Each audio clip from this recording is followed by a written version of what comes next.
6. Wow, that was the first thing that came through being live. As soon as it went live, you said that. All right, so we just did a podcast that ranged around, well, it started with, like, what is being human, that sort of thing, and led into emotions and such. But I made the mistake of mentioning to Shaune that we didn't talk about sadness, and that developed into, now we need to do another episode about sadness.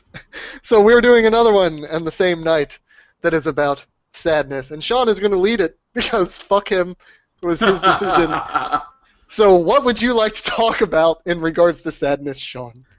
Hey, guys, what do you feel about sadness? I feel as if you can go fuck yourself. No, like, we were talking about, like, you guys were kind of, like, in particular, you guys were kind of dealing with some things that, like, I mean, it's more depression than just, like, you know, just being sad. Well, it's the same definition as how we said before, of, like, how being irritated or annoyed is just a lesser version of anger overall. Sadness is just a lesser version of depression. Right. Realistically. So. I mean, because I was saying, like, I've been depressed before. Usually I'm more just melancholy than I am just, like, you know, purely depressed. But, like, I mean, you guys, you were saying that, like, you kind of feel like it's a constant thing. I've looked at it more as, like, at least for me, I don't think, I could pressure it out as to a stereotyping of humanity, but in regards to myself, that's just my natural state. That's what it's been. Like, for as far back as I can remember, I haven't sat around thinking I am happy. It's always been like, shit kind of sucks. And it's not specific shit like, oh, this sucks and this sucks. It's just everything kind of sucks. Yeah, for me, it was a little different because I always had like an optimism and like motivation and vitality. Essentially, that was like my default state. I didn't really start getting depressed till about 4 years ago, I want to say. But my default state typically is like being vital, I guess, is being alive. Was that, I mean, I don't know if you really want to go into it, but was that because of your service and, like, some of the things you experienced, or was it just something else? It played a part, but, yeah, like, it's also been events prior to that that, like, kind of led up to this whole thing. I guess the service was just, like, the icing on the cake. You know? Right. But no, like, typically I was always motivated, so that would always, like, kind of counter and keep the depression at bay, I guess.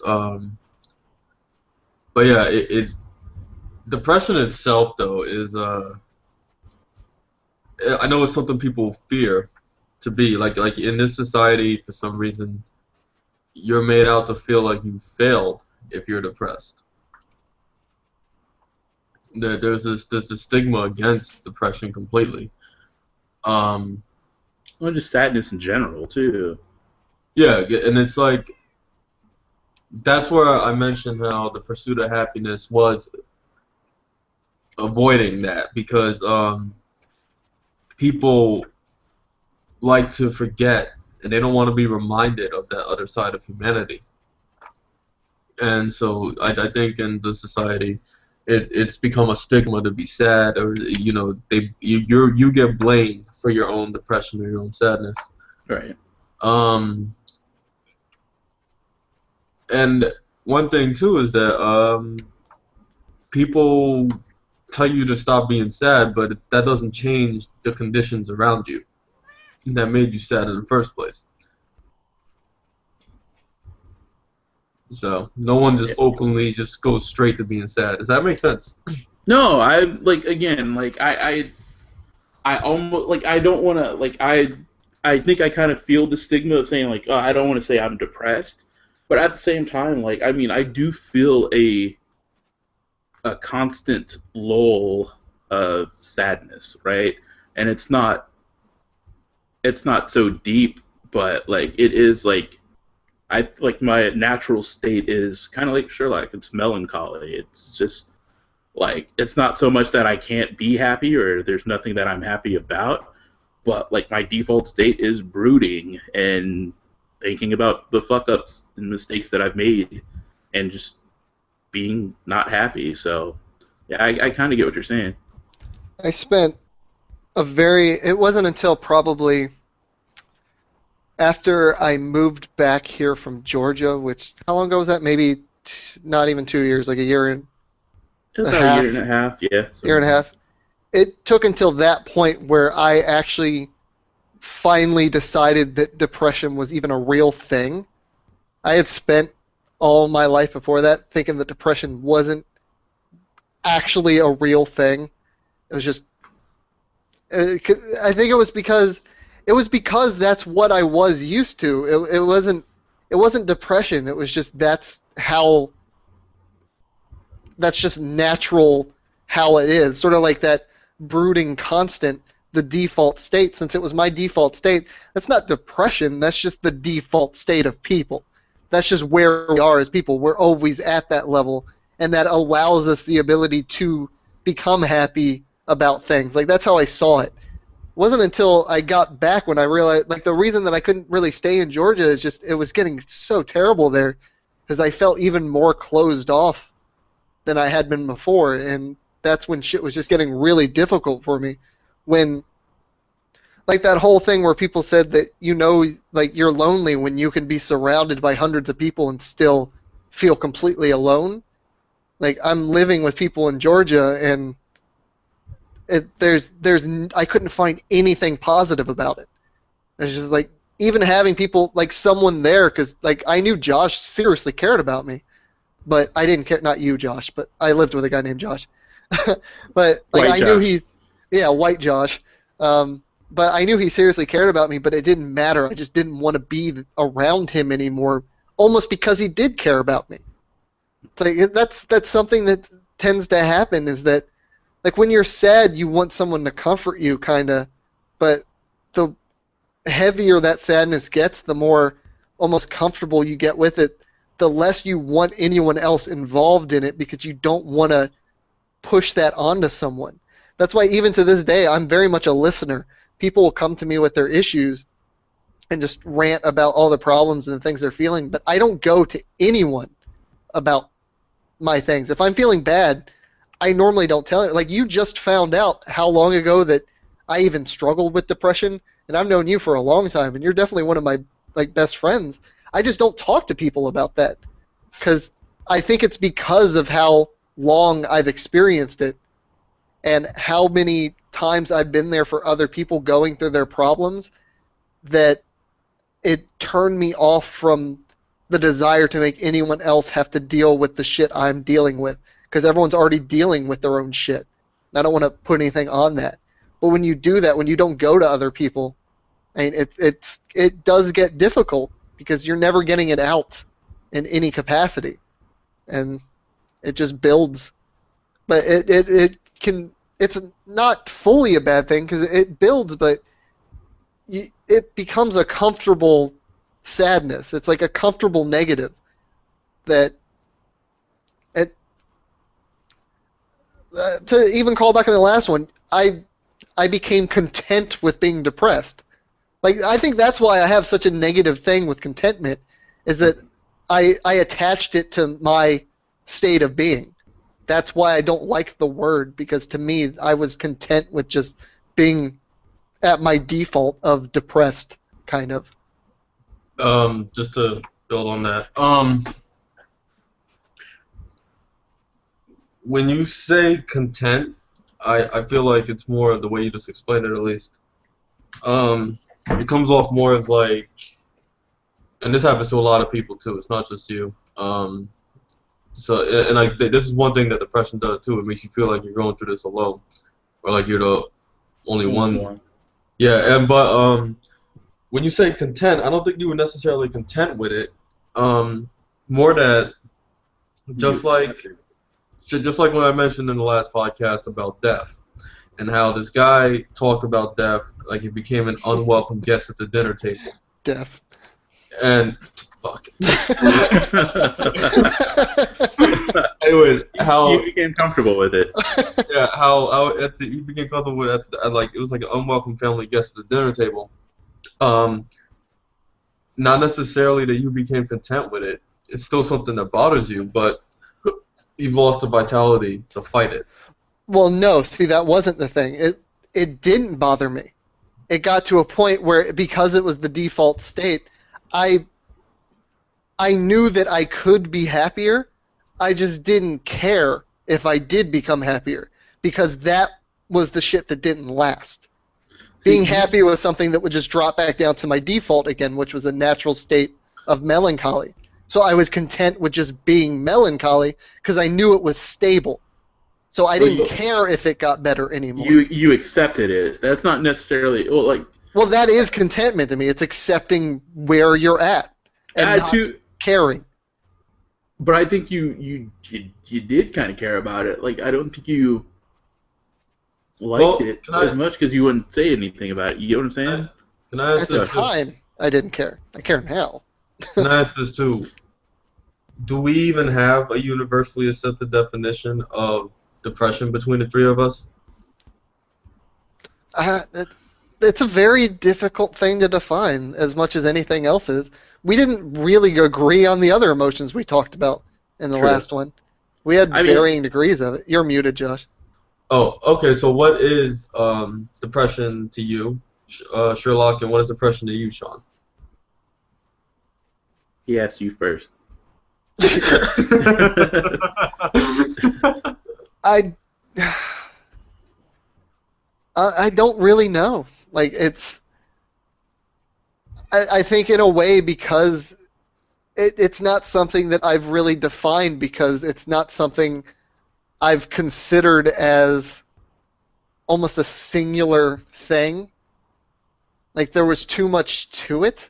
There were too many aspects. Like, depression, probably because it's been such a factor in my life, more so than things like love or anything like that. The reason that I had shit to say about anger is because the way I used to deal with sadness was to turn it into being angry, because I knew how to I knew what to do with anger. Like, I knew I could just direct anger out playing video games, like killing people in games. That could process my anger, but you can't process depression through something like that. So it's nothing that I don't know. I just never genuinely defined it. It was just a way of existing, kind of. Your turn, Shaune. I mean, like, yeah, I guess the thing is, like, I never thought about it, like, in bouts.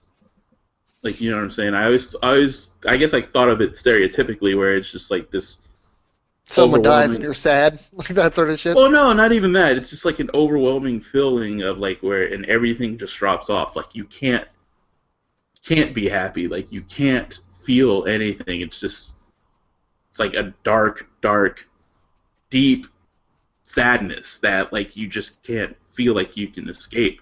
And, like, you know, all your laughing and all your smiles are just faking it for other people. Like, you're never really laughing or never really happy. So, I mean, I guess that's, like, the stereotypical way. Yeah, I was going to say, that's how people just in general tend to look at it as a society, right. Probably. But, I mean, like, yeah, like, again, like you guys are saying, I never thought about it as, like, a thing that's in bouts.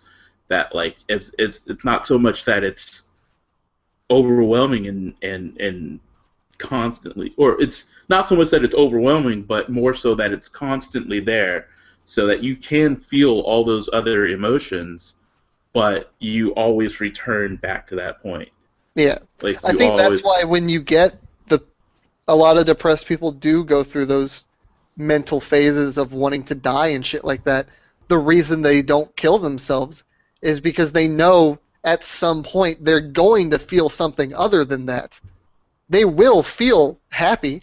They just know that it will drop back down to the melancholy again. But it's I don't want to lump us all together. I shouldn't say we're, but like I'm willing to deal with those moments of just I don't want to live anymore, because I know there are going to be moments where I'm happy, or just like something's going to make it okay for a short period of time. You wind up, when you're a depressed person, you live for the short moments of being not depressed, even though you know that they're, 20% of your time when the other 80 is everything sucks. But when you're with it for that long, that 20% is okay. Like, you're fine with that. You're muted again, Josh. See, depression for me was, I mentioned my default state. So, like, it was by being, like, vital and living, like, not living, but being vital and just pretty much motivated. So depression for me was the loss of that. It was the complete loss of vitality and a complete loss of motivation to do anything, even live. I realized this when it was a struggle for me to even write words on a page, which is something I do often. And when that became a struggle, and it became a struggle even just to respond to a message, it just made me realize, to me, depression was that loss of vitality and that loss of just motivation to do anything. And that's why for me it's always been more, if I'm depressed, I gotta change the conditions around me, but I have to build back the motivation to do so. You know what I mean? When I left Connecticut, I was sad. I was very sad. Well, prior to leaving, I hated Connecticut. My life wasn't that great up there, but I still had the motivation and the energy to leave, to actually just get up and do something about it. So that's why when I came to Florida, I was just completely motivated, despite the harsh circumstances I had upon arriving. I was still completely motivated to do things. So yeah, I was a little sad, but I wasn't like in a deep state of depression just yet.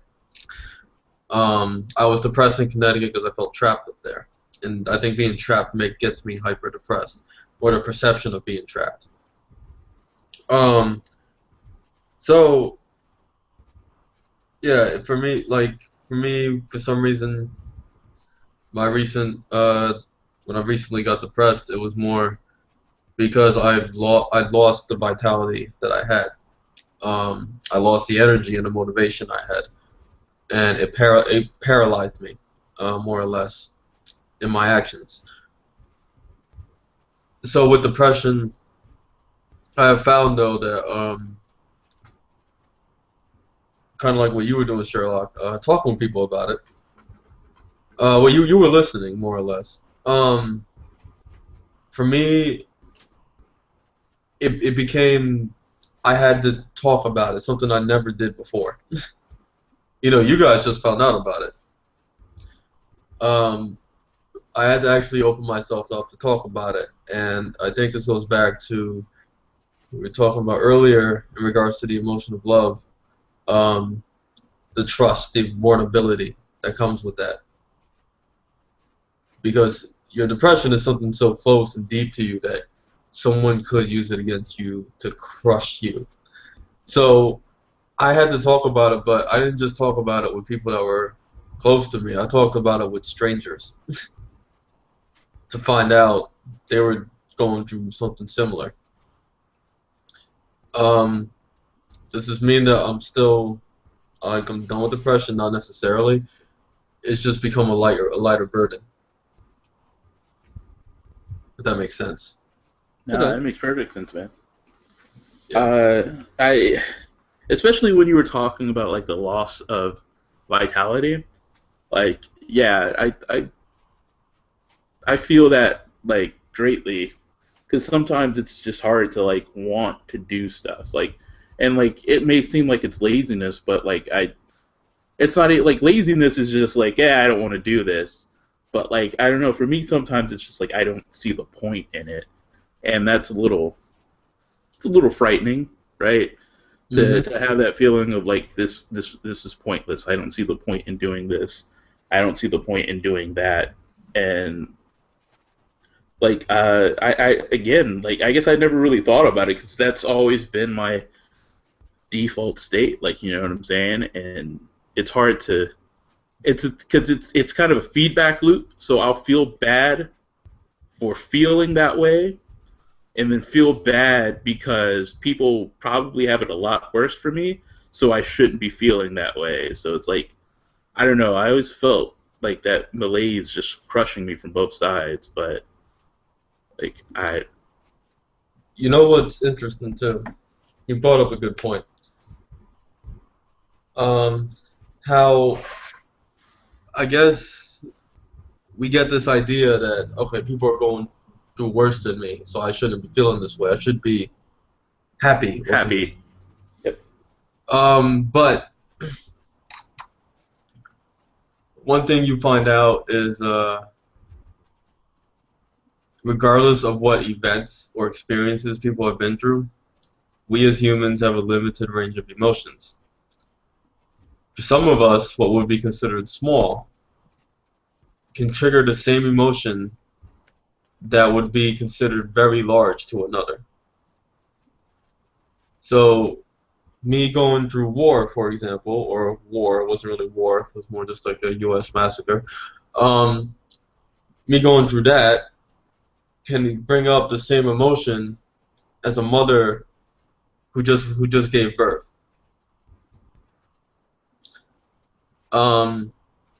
Or it can bring up the same emotion as someone who's been bullied their entire life, essentially. You know, so what you may consider it small. People might be going through worse experiences, but it doesn't negate the fact that you have the same range of emotions they do. Nothing makes them deeper than you. Nothing makes them have more emotion than you. You are human as they are, so you have the same brain that they do.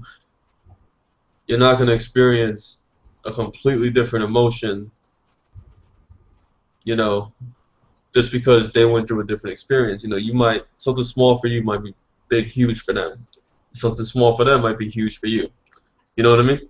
Yeah, no, definitely. And I mean, there definitely seems to be like that's kind of the issue though, is like you feel it crushing from both sides, because I think Sherlock brought it up a little bit earlier, like, you know, like this stereotypicalness of what people believe like depression is and sadness is, but like people like people who like constantly want things to be happy and want you to be happy have a way of minimalizing and like, you know, like taking away like the importance or like the profoundness of things that crush on you, like that make you feel that way, that make you go into that feedback loop, and all they do is end up adding to it in their own way, where it's like they minimalize what you're feeling, they minimalize the way that you're feeling it, and instead of being able to cope with it,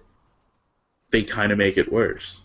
Yeah, exactly. So these are people who never truly have experienced that. Well, they probably have, but that's their way of coping. Is like they have to distract themselves. Yeah, and that's the thing. We shouldn't. And I think this speaks to the consumer culture here. It's like you have to. A lot of people are living a life they want to escape. That's one thing that you'll see constantly. Escape this, escape that. They constantly want to run away somehow. They escape through vacations, through shopping. Shopping became a freaking pastime. That's how bad it's gotten. They escape through vacation, shopping. They don't, like, some people don't even vacation just to learn about a new place. They vacation just to escape their environment. Oh yeah, TVs, movies, all that.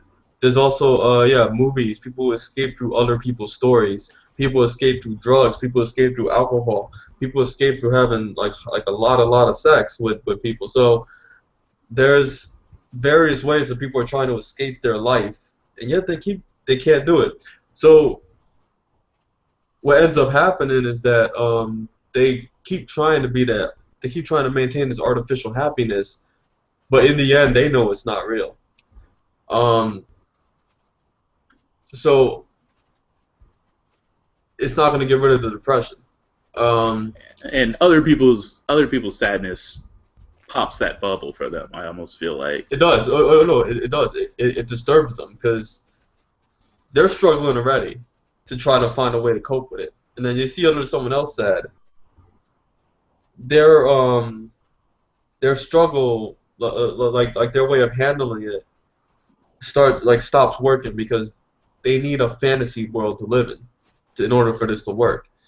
So places such as Dubai, places such as the retirement community with the highest STD rate in the country in Florida, places like those are like adult Disney worlds where you can just go to escape and everyone's happy. It's completely artificial. Or hell, even like past times, like the 50s. That's like everybody's go-to time of like, oh, everything was great in the 50s, despite all the terrible shit going down, right? Yeah, it was horrible in the 50s, but no, they romanticize the past, and that's another thing that happens too. So yeah, so people like you, people like me, people like Sherlock, when they present their depression to the world, it disturbs those who are running away from their own lives. It disturbs them on a very deep level, because it makes it known their strategy is not working. Right. So yeah, that's why this is how I came to like the conclusion of what I can't say conclusion because I'm still learning. So far, what I believe peace to be. In order to have peace, you must have experienced like the absolute worst that your brain could produce itself. Because after that, you would know how to deal with it. You would know how to confront not even confront. You would know how to speak with yourself, how to be with yourself in silence. This is something I noticed as silence, because silence scares people, especially the ones who are trying to escape their lives constantly. Because silence forces them to have a conversation with themselves. And it is in silence, though, where we can also recover ourselves. If that makes any sense. No, that makes perfect sense, man. How about you, Sherlock? You've been quiet. Yeah, I don't know. It's just, this is a really weird subject, because I don't know if it's like how Josh is saying that like it didn't really start kicking in with him until like 4 years ago or something like that. Like this has been, as literally all of my life that I can remember, I've been in this sort of state. So it's been this ever sort of constant thing where it's just it's weird because like I'm not a suicidal person.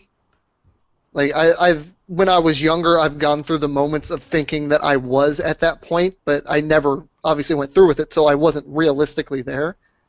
Like I'm very much afraid of dying. Like I'm scared of death, that sort of thing. But for pretty much as long as I can remember, I haven't cared about living, really. Like it's like there's been very few moments where I wanted to die over the fact that 99% of the time that I can remember, I didn't care if I lived, that sort of thing. Like it's a perpetual thing for me though. That's my constant. That's my like normal melancholy, is the not caring if I wake up tomorrow. Like that's how I am. Like I'm worried about the death aspect of it, but I'm not worried about. Oh, I'm only worried about it up to the part of the death, because after I'm dead, it's done. Who cares? Like that's sort of how I've looked at it. So, I mean, that's genuinely my constant state of being. Like even now, like I don't give a shit about life. Like while we're talking right now, I could care less if I die, but I'm scared of dying. If that makes sense, like that sort of comparison. Can I ask you something? What up? What is it to live to you? you've been speaking about living and stuff like that, but how is it that you've defined living in your mind? When I'm saying living, I mean in the most basic possible thing, like literally being alive. I'm not talking about anything emotionally or psychologically. I mean physically being alive. I don't care if I exist. Like that sort of shit. Like when I'm saying like I'm scared of dying, I mean literally scared of the act of dying. I'm saying I don't care if I'm alive. That means I don't care if I'm alive tomorrow. Like physically alive. Like that sort of shit. Yeah, I got you. Like the caring of like any aspect of wanting to live that goes like through me or has for, you know, at least the past decade has been based on the people around me. It has nothing to do with my desire to be here. It all comes down to my desire of the people around me not hurting because I am no longer here. It's nothing on myself. It's all on them. So I don't know. It's like it's a social thing. In a sense, but it's not even a social thing. It's a very personally social thing. Like it's not even friends. It's literally it's a social just thing keeping you alive. It's I guess it's more just like I don't want like my dad to have to go through that and shit like that. Like it's not even so extensive that I could say that it extends to friends though. Like I can't say that you guys being hurt by me dying would be enough to keep me alive. It's just those like super close like dad, sister, grandparent sort of thing, and that's even pretty much the extent of it there. The rest of my family isn't that important. Just that one reasonably fragile core that keeps me away from what I would consider a proactively suicidal state. Because, I mean, Josh and I mentioned before we started this, we'd have to go in more depth now, but a lot of the like depression, when like if you don't care if you're living or if you live, you're suicidal. You're just not proactively suicidal. You're not going out of your way to die, but you just don't care if you do. Yeah, that is a form of suicide. Yeah. But what happens is too in that form of suicide, you don't actively go out of your way, but you do subconsciously bring yourself into dangerous situations where you have a high potential of dying. Put in perspective, bringing that up, I lost a lot of weight. I've been gaining it back really quick because I got depressed. I dropped back into it. I stopped caring. I got to a point where I was like, all right, it's time to get myself better and like live and be good. But the instant you drop out of that mindset, it's done because you don't care. There is nothing that will make you care about that, and that's. I literally it went to a point where I just stopped caring about living again, and that's when.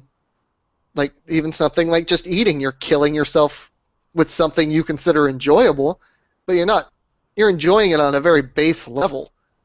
Like, it's not a It's not a genuine like psychological emotional enjoyment. It's just bursts of happiness that you're taking whenever you can. So that's why people put food as an addiction and shit like that. How people turn to drugs, people also turn to food and shit like that. It's just bursts of what you can. Even if it's not happiness, it's something that you can easily perceive and consider happiness, just because it's not sadness. So makes sense. So yeah. Cool. Yeah. I don't know if that's the correct response. Cool.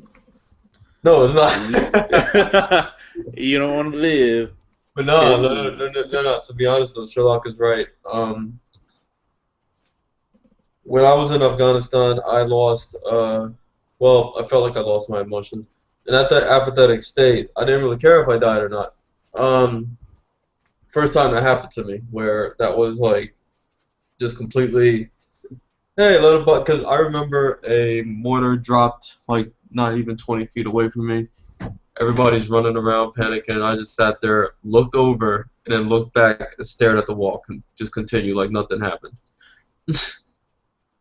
So there's that state of just not caring. Like you sometimes you would have wished that you were where the impact spot was, but There is a small part of you, though, in that nothingness that does want to live.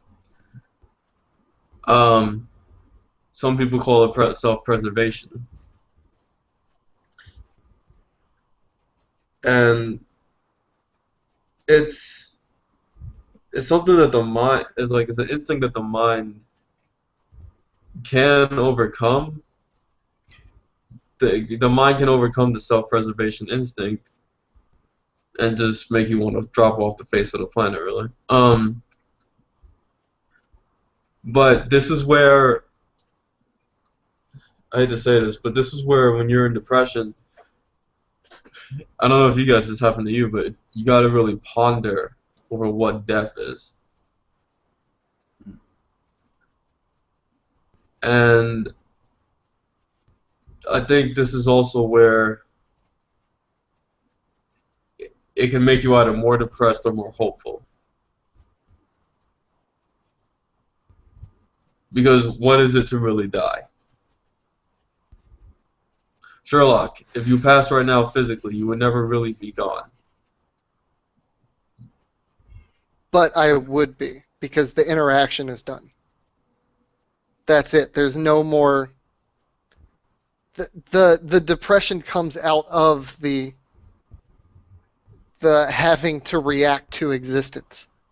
That's what it is. That's why the things that make you sad are the things around you that combine in your brain, and then you exist within this image you're creating inside of your own head. But once you're dead, there's nothing there anymore. All that would be left, if you're into that sort of belief structure, would be the stuff that it was in your head. But it can never grow beyond your own imagination now. That is hopeful to me. See, that for me is something different. I'm still pondering over it, but we have left a part of ourselves, like us, our generation, we're going to be leaving behind a part of ourselves that makes us more or less, that will pretty much make us immortal in our words. And that's everything we've been sharing on the internet. Our words are never gonna leave if we've shared them. Writing transcends even our bodies. So while the physical may be gone, our minds continue on. Our ideas continue to flourish in the minds of others. They have conversations with our pieces. Well, we don't respond in that sense. So the death has become something different to me. Now, not necessarily. I'm not certain if and I guess this is where it crosses into religion too, because we had a previous episode about that. How we need it, right? I think a lot of people who have become depressed and became so discontent with the world, but who feel powerless to change it, they would hope for something better in an afterlife, they say. So they would hope that there's a better world. But in the end, we still don't know what comes after death. We don't even know if death is an end or just like a bump in the road towards something else. So that's like where we don't know. And that's just me personally, where depression led me to think about death so deeply. The idea of the memory living on is basically what you're saying, like the memory of someone living on. But I understand completely where you're coming from, but I think that's not a different definition of death. That's a completely different aspect of death. I think you're looking at there, like because I'm saying death literally as the most base thing. Like when I'm saying like the end. Yeah, like that's literally your body being gone. Like your body is gone. Like the memory of you is completely a different aspect because it doesn't matter. Like that. Like Shaune literally said that earlier. It gets to a point where you just look at everything and you say, "Why bother doing this?" Because it doesn't matter. The reason that I think, at least in my aspect, looking forward to or not even necessarily looking forward, but not caring about the idea of dying, is that it doesn't matter once I'm dead. I don't care about any of you once I'm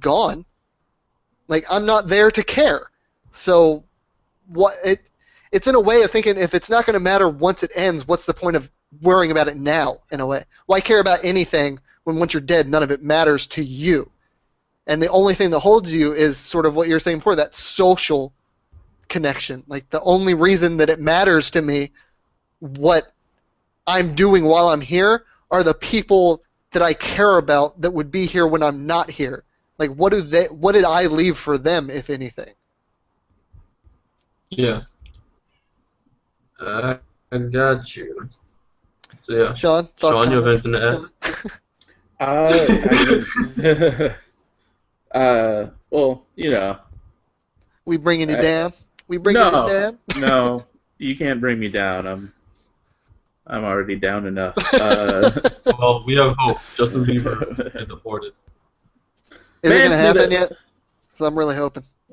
Sorry, I had to bring that up. That would cheer me up. That would cheer me up. You know what? I'll be that guy. I don't like his music, but I do kind of get to the point of, like, why do we hate this kid? Because of the shit he does and the shit he says. Yeah, he hasn't done anything to me. That motherfucker, that fucking idiot said that no one should care, like, put down the idea of teenage pregnancy because that's what he was born out of. He literally said that. Yeah, he also said that Michelangelo painted the 16th chapel. So, like, yeah, like, look, he's a moron. That's stupidity, though. That's not a lack of intelligence. That's just being an idiot. That teenage pregnancy thing was just a pure lack of intelligence. I think they're both lacking of intelligence. I don't know. That dude, he needs to be aborted at 20.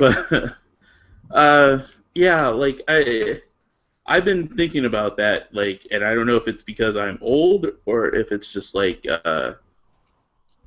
thinking about, like, not Justin Bieber, but the nature of death.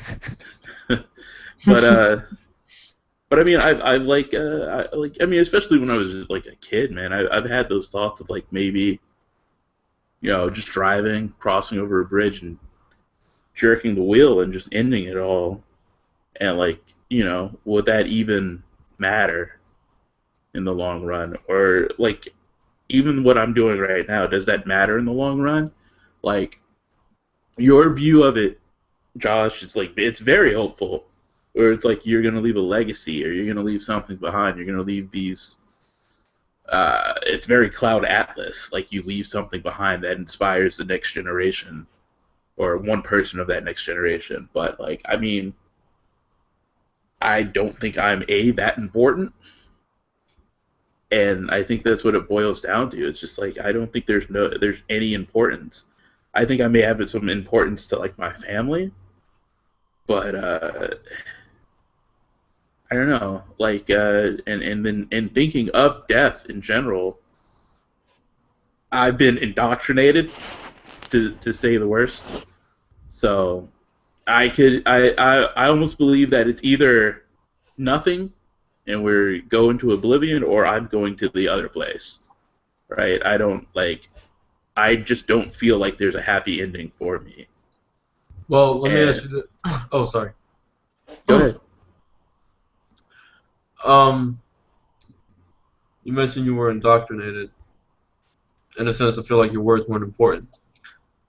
All right, you speak, and when you speak, you may have affected people that you don't even know, who just may have never said anything to you.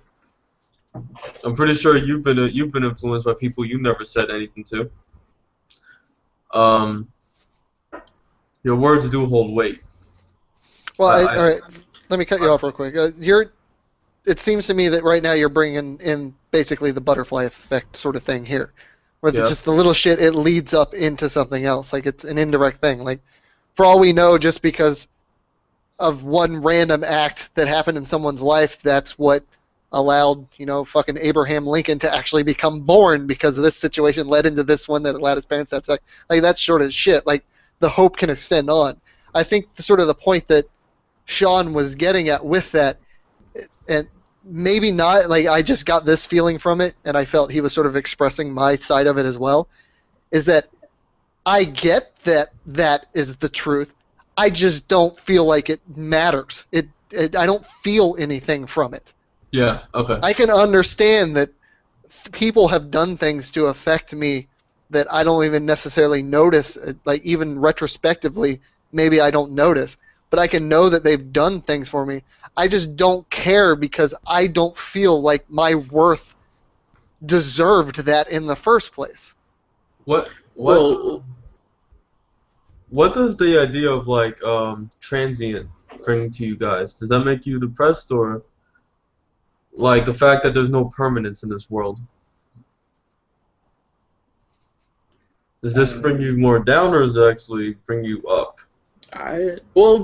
just to like correct something. When I say indoctrinated for myself, I meant more like the Christianity and all that. You think you were in? But Oh, well, dude, you're pretty critical. You sure you're in? no, I mean He's talking about what growing up. Oh, I got you. well, Yeah. yeah, like it's buried deep inside of me that like it's heaven or hell, and I may not necessarily like outwardly believe it, but I kind of believe it. So like, but even more so than that, like my depression, or like, well, I hate to say depression because like I feel like it's making me more important. It's like making me feeling bad more important than it is. But like my sadness stems from the idea of like there's nothing good can come of me and for me. Like I feel like like there's I don't know, like my story ends very sadly and lonely. Yeah. Oh, that was a threat? Jesus. Josh What? just threatened you. He said, my story ends sad and lonely. He went, yep. Hey, he gonna kill you, motherfucker. He gonna Yes, it looper does. you. I'm in your house. Josh, I think you froze. Josh freeze? You might be pondering. No. He looks like he's He pondering. would have said something by now. No, Oh, shit. He was pondering. Damn, that was creepy. You didn't move at all. He even No, blink? I'm sorry. I randomly went on my account and saw a transaction for some shit I didn't pay for. Oh, did you get jacked? Better not have. How much was it for? 1976. How much Huh. was your pizza? Like $16. You know what? Did you I'll just tip, tip. though? It just might be pending for my pizza because it is pending right now. Yeah, Yeah. it's probably with your tip. But It's like $3 a month. it said Automobile Club of Southern California. Yeah, sometimes it does say weird shit. Like Really? I know, like if it was Pizza Hut, like Yeah. sometimes it says weird shit. Hmm. I don't know if it'll say Automobile Club. That's kind of weird. But like mine will say like Kentucky. So Ocala, Like Kentucky, yeah, it's Florida. like I just paid a state for my pizza.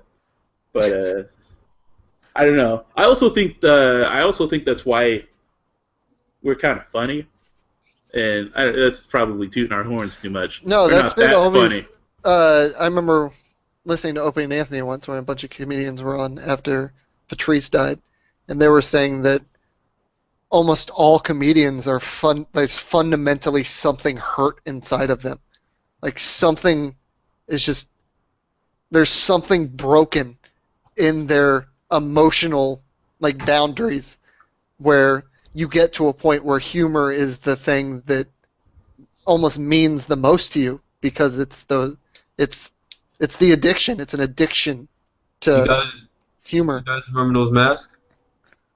Masks? Yeah. The horse masks, No, the the comedy, mask. the comedy and tragedy. Oh, the mask. Oh, okay, yeah. That I know what that you're now- talking about. It's like those masks with two sides of the exact same face. Yeah, I can't remember what it's called. I know what you're talking about. Yeah, comedy is tragedy. Tragedy is comedy.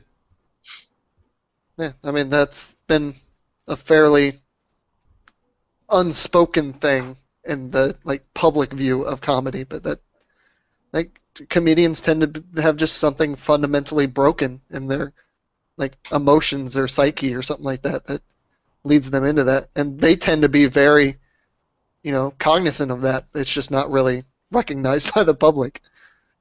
No, because like the public doesn't think too much on it anymore. The public just consumes it. They don't ponder it. Like comedy is tragedy, and you notice the formula. What is the formula for comedy? Tragedy plus time equals comedy. That's it. They're two sides of the same coin. I think that's why I tend to focus in on the comedians that are the most self-critical and angry and just very like sad people. I connect with them the most because that's what I relate to in like their Louis comedy. C.K. Yeah, like Louis C.K., Patrice O'Neal, Bill Burr, Jim Norton, those types, the Dave Attell types, the ones that are just genuine, like they are admittedly just broken people. Like that's why I focus in on them because I get it. Yeah, Oddly enough, go ahead. No, sorry, I'm done. Well, like oddly enough, I think I have like a slightly broader palette for comedians than maybe even you do. But I mean, I don't know. Palette-wise, I love all kinds of comedians. Like I love Right. Dane Cook, and that's one of the most positive fucking comedians you can find. You shouldn't have said. Well, I don't love him. Like, let me. All right, let me rephrase. But no, I got you. It's like music for me. I love a ton of it. I like a ton of it.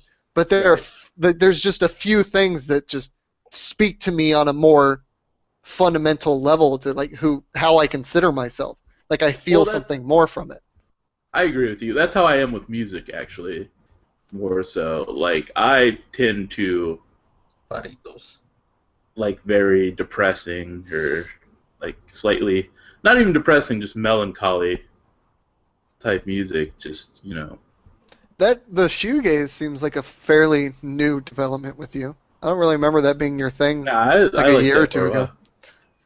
I liked it for a while. It's just smaller bands that you guys didn't care about. Yeah. Well, Josh doesn't care about music at all. Yeah, man, he's too busy running listening water. to the winds. The wind, man. Music is everywhere, man. With the music of a gunshot behind you right now. Hey, man, I don't need no headphones. I just wanna show a cat who I am connected with on a personal level, and this cat speaks to me. If this is Grumpy Cat, I'm never speaking to you again. No, I can't tell. Grumpy Cat. I can't tell if you're being black and just saying like this is Cat, as in this person that you know. Oh or no, if you're literally it's talking Cat about Williams. He's about to post Cat Williams. With There his you pimp go. cup. That's it right there, the little logo. What? I can't even see his Oh. face. Oh, on his logo thing. It's all I see is eyes. As opposed to Batcat. Yeah, screw back cat. This cat is the best. Stop. I need to say you guys have an obsession with cats. No, I don't. That was perfect timing. That was perfect timing. You can go fuck yourself. I do not have an obsession with cats. That was perfect. He was going for my computer cables. He unplugs my monitor. It pisses me off. Right as he said it. No,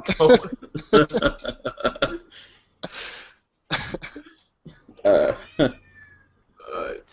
Well, so we discussed depression enough. Yeah, I think that was good. Yeah. We can elaborate at later times if we think of more shit for it. But Remember, people, the cats speak to us on a fundamental level. Right. If there's anything you take away from this podcast, cats. pictures of cats make things better. I don't like animals. They don't like you either, motherfucker. Damn it, Shaune. What? You don't like your Yes. rulers? I don't hate. We serve. Here's the thing. We have to serve the cats. Here's the thing about people. It's like, you know what? I don't really like animals. What? You hate animals? No, I didn't say that. I don't like them. I don't hate them. I just don't want to enslave them and feed them. But how? No. What makes you think Sherlock is enslaving two cats? He serves those cats. He lives to feed those cats. He is those cats' bitch. Like served his food to his belly. But on the same token, I could just not feed them and they'll die. So, like, I do have a wee bit of control here. Oh well, I'm ending this shit. All right. Goodbye, everyone. That is never gonna watch this shit. Yeah.